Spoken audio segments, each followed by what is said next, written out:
سلام نعم تخاتلتي قري برودكشن كما يتخونوا كما ياللهم أبزي قري برودكشن زبل بفيسبوك بتيك توك بيوتيوب بتكاتلونا اتهونا هناصر إيتاهم أزينا ندامس قلنا نلومي حيزلكم متيز اللخو حادي أبغزانا إن تكملو ويكا اتي كومن زقات من نقرات ويكا حافشاو زقاتم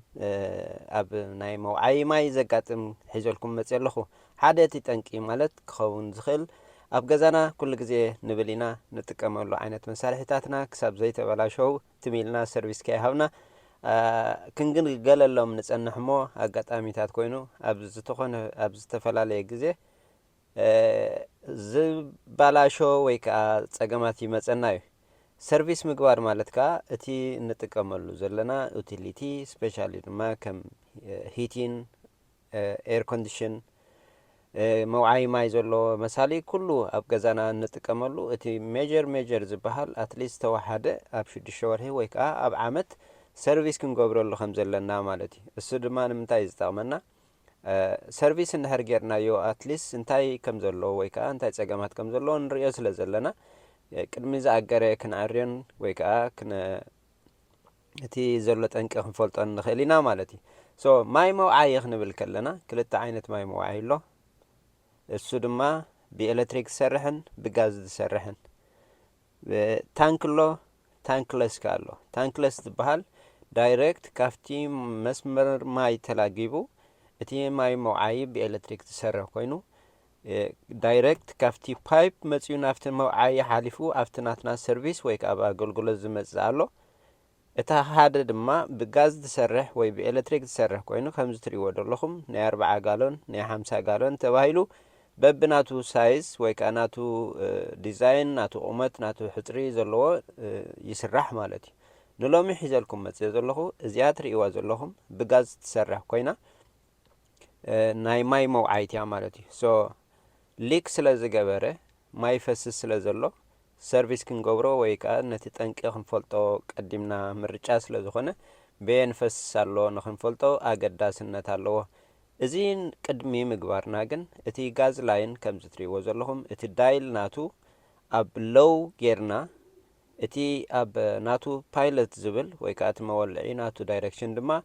ኣብ ኦፍ ጌርና ነቲ ናይ ጋዝ ዳይሬክሽን ማለት እዩ ወይ ከዓ ብዝተኻለ መጠን ነቲ ናቱ ቫልቭ ዓፂና ምክንያቱ ክንሰርሕ ከለና ኣብ መንጎ ማይ ዓፂናያ ስለ ዘለና ናፍቲ ታንክ ዝኣቱ ማይ የለን እሞ ከዓ ነቲ ድሬን ከዓ እንድሕር ድሬን ጌርናዮ ኣብ መንጎ ከይውላዕ እሞ ምድሕሪኡ ማይ ከይፈሰና ትጠንቂ ልክእ ከምዚ ንሪኦ ዘለና እዛ ጻዕዳ ትረአየና ደላ ናይ ድሬን መግበሪት እያ ድሬን ማለት ከዓ ነቲ ማይ ኣብቲ ታንክ ዘሎ ክነፅርዮ ወይ ከዓ ክንሓፅቦ ወይ ክንኣልዮ ምስ ንደሊ በዚ ጌርና ኢና ንኣልዮ ቀዲምና ክንገብሮ ዘለና ነገር ከምቲ ዝበልኩኹም እቲ ጋዙ ኦፍ ጌርና ዓፂና ድማ ነዚኣ ክንፈትሓይና بمولو مغيار زيكونا زدلنا اللي جرايلنا حجي أب ساعات زي إتاتدلنا دلا إذا فالف زي فتحنا كنك إيراينات مخنيات بوس لازم تزلو من أربعة جلسات متيوم ريا بلوم هي زي تبلاشا أريجا أخت كيرا لوا كلنا خو اليوم حمش لميتي شو عتميتي شغل شيء كنت فينا مالتي تاتنك جن لك أهم زريان زلنا جن تي ماي بزيز وتزلو أكندي بمولو تانك مغيارنا دما نزي أتراي كنكيراينا مالتي وصايتاتنا دحنا لنا كلايكا ستيل اتي موعي كنت كملو نخيلينا مالتي سلازي ازيا ناتا قيارا مصينا لك ازي كم نريد لنا بلاستيك مالتكا مسغزي ناتو اكسبانشن سلازغبر ويكات ماي وعيك مصخلتو قوما اندحر كوينو ناي مزرغاحن مچباتن بحر سلازلو اسو كخون እቲ ትረድናቱ ልክ ኣህም ዝርአደ ለና ተበሊዑ ካፍቲ ናቱ ኮኔክሽን ሉዝ ስለ ዝኾነ እቲ ማይ ካብ ብኡ ይፈስስ ነይሩ ናብቲ ታሕቲ ማለት እዩ ስለዚ እታ ናታ ሻት ኦፍ ቫልቭ ኣንፂና ሪፕሌስ ክንገብራይና በቲ ብሓፂን ወይ ከዓ ብራስት ዝኾነ ቫልቭ ኦልሬዲ ንዑ ኢሉ ዝተሰርሐ እዩ እዚ ራእይዎ ሓፂን ስለ ዝኾነ ፀገም የብሉን ካፍቲ ፕላስቲክ እሱ ይምረፅ ማለት እዩ ልክዕ ቴፍሎን ቴፕ ጌርና ከዓ ኣብቲ ዝነበሮ ቦታ ክንመልሶ ኢና ማለት እዩ እዚ ቅድሚ ምግባርና ግን ነቲ ማያው ዘሎ ማይ ዓፂና ማይ ዝሑል ስለ ዝመፅናው እቲ ማይ ዝሑል ዓፂና ክንገብሮ ዘለና እቲ ኣብ ውሽጡ ዘሎ ማይ ቅድም ድሬን ክንገብሮ ኣለና በቲ ሪሊፍ ቫልቭ ናቱ ከዓ ኣብ ላዕሊ ስለ ዘላ ብኣጌርና ቅድም ነቲ ፕሬሸር ናይቲ ታንክ ዘሎ ክነውፅኦ ኣለና ፕሬሸር ስለ ዘለዎ እንድሕር ነታ ናይ ማይ ጥራይ ከፊትናያ ኣይወፀልናን እቲ ሪሊፍ ቫልቭ ዘሎ ብላዕሊ ንዓ ነታ ናይ ፕሬሸር መውፅኢት ክነውፅእ ኣለና ብድሕሪኡ ድማ እቲ ማይና ኸ ልክዕ ከምዛ ትሪእዋ ዘለኹም ቸክ ጌርና እዚኣ እታ ሪሊፍ ቫልቭ እያ እሳ ነቲ ፕሬሸር ወይ ከዓ ነቲ ፅቕጠት ነቲ ስፒድ ናይቲ ስታይ ተዘይወፅኡ እቲ ኣየር ተዘይወፅኡ እቲ ማይ ኣይወፀልናን ማለት እዩ ስለዚ ኣብ ላዕሊ ከም ትሪእዎ ዘለኹም እቲ ብሉ ማይ ዝሕሉ እዩ እቲ ቀይሕኻ ማይ ውዑይ እዩ ማይ ዓፂና ክንከፍት ከለና ኩሉ ግዜ ክንፈልጦ ዘለና ነገር እንድሕር ሃልዩ ድማ ሙሉእ ብሙሉእ ቅልጥፍ ኢልና ኣይንኸፍቶን ኢና እቲ ምክንያት እንታይ መሲልኩም ቀዳምነት ክንከፍቶ ከለና ናይ ማይ እቲ ዝመፅእ ንፋስ እዩ ዝመፅእ ስፒድ ስለ ዘለዎ ሕጂ ነቲ ቱቦና ጥራዩ ስለ ዘሎ እቲ ቱቦ ድማ ክጎዩ ከሎ እቲ ናይ ማይ ከምዚ ናይ ውሕጅ መውሰድዎ ውሕጅ ክጎዩ ከሎ ሕጂ ኣብ ጎልጎል እዩ ዝጎዩ ምሽ ኣብ ፓይፕ ክጎዩ ከሎ ሕጂ እንታይ ይፈጥር ንፋስ ይፈጥር ስለ ዘሎ ነቲ መንገዱ እቲ ወይቭ ሕጂ ናበይ ዝኸይድ ቀዲሙ ንላዕሊ ይኸይድ ማለት እዩ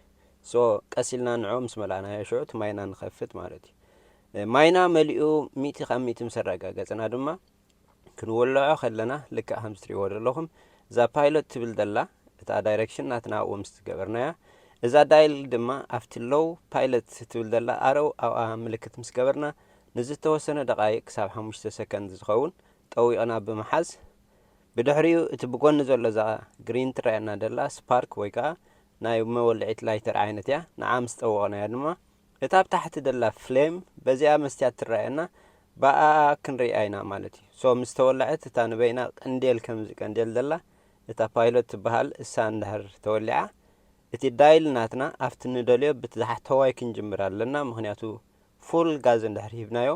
ቀልጢፉ ባክ ክንኸይብለና መታን በቲ ዝተሓተ ንጅምር ማለት እዩ ሶ እዚኣ ፍሌም እዚኣ እታ ፓይሎት ትበሃል እምበር እዚኣ ንምንታይ ትጠቅም ነቲ ጋዝ ኣብ ሰዓቱ ከድሊ ከሎ ተወሊዓ ትፀንሕ እሞ ነቲ ማይ ከውዕልና ከሎ ክዝሕል ከሎ ወይ ክጎድል ከሎ ድማ ትውላዕ ማለት እዩ ሶ እዚኣ ግን ቀጻሊ ኩሉ ግዜ ተወሊዓ ጠጠው ትብል እቲ ሂት ክውላዕ ከሎ እምበር እቲ ፍሌም ርኢኹም ኣለኹም ሕጂ ተሓዊ ሙሉእ ብሙሉእ ከምዚ ይኸውን እሞ ነቲ ሓዊ ዘሎ ወይ ከዓ ነቲ እንታይ ዝበሃልና ይውላዓልና ማለት እዩ ስለዚ ኣብቲ ምርጫና ናትና ኣብ ኤዲ ክኸውን ኣብ ቢዲ ክኸውን ከምቲ ዝደለናዮ ጌርና ድማ ኣጃስት ንገብሮ ማለት እዩ ሶ እቲ ሊክ ዝነበረ እምበኣር ብኣ ምስ ኣበልናያ እቲ ዝዓበየ ሶሉሽን ኮይኑልና ኣሎ ማለት እዩ ሶ እዚ ኩሉ ግዜ እቲ ፓይሎት ዝብል ዘሎ ጠፊኡ እንድሕር ፀኒሑ ወይ ከዓ ነዚኣ ስፓርክ እውን ንዓን ክልቲአን ኣብ ሓደ ግዜ ብምጥዋቕ ክንውልዖ ንኽእል ነቲ ፍሌም ማለት እዩ ተወሊዑ ናይ ተወሊዑን ክንፈልጦ እንድሕር ደሊና ድምፂ ይህበና እዩ ምናልባት እውን እዛ ግላስ እዚኣ ትረአየና ዘላ ከዓ ናተያ ሶ ልክዕ እዚ ከምዚ ዓይነት ክንርኢ ከለና እቲ መውዓይ ተወሊዑ ኣሎ ማለት እዩ እዚኣ ካበር እዚኣ ድማ ፒንች ጌርና ወይ ከዓ ጠዊቕና እንድሕር ሒዝናያ ክትከፍተልና ትኽእል እያ ርኢና ወይ ከዓ ሰሪሕና ምስ ወዳእና ድማ ከምኣ ፒንች ጌርና ኣብ ቦታኣ ንመልሳ ማለት እዩ ስለዚ ኩሉ ግዜ እዚ ድሬን እዚ ታንክ ከምዚ ዓይነት ዘለና ተወሓደ ሓንሳብ ኣብ ዓመት ድሬን ክንገብሮ ኣለና እቲ ማይ ድሬን ንምንታይ ዝጠቕመና መሲልኩም እቲ ማይ ኣብኡ ዘሎ ጨዋም ስለ ዝኾነ እቲ ማይ ከዓ ማይ ክነውዕዮ ከለና እንታይ ትኸውን እቲ ናቱ ጨው ኣብ ታሕቲ ስለ ዝተርፍ ስለዚ በዚ ዓጊብኩም ክትከውን ተስፋ ይገብር ኣብ ቀጻሊ ብካልእ ስራሕ ክሳብ ዝመፀኩም እቶም ፎሎው ዘይገበርኩም ሳብስክራይብ ብምግባር ሓጋዚ ጠቃሚ ረኺብኩም ከዓ ሼር ላይክ እንዳገበርኩም ነዚ ቻነል ንክዓቢ ስለ ዝሕግዝ ኣብ ቀጻሊ ሰላም ወሰናይ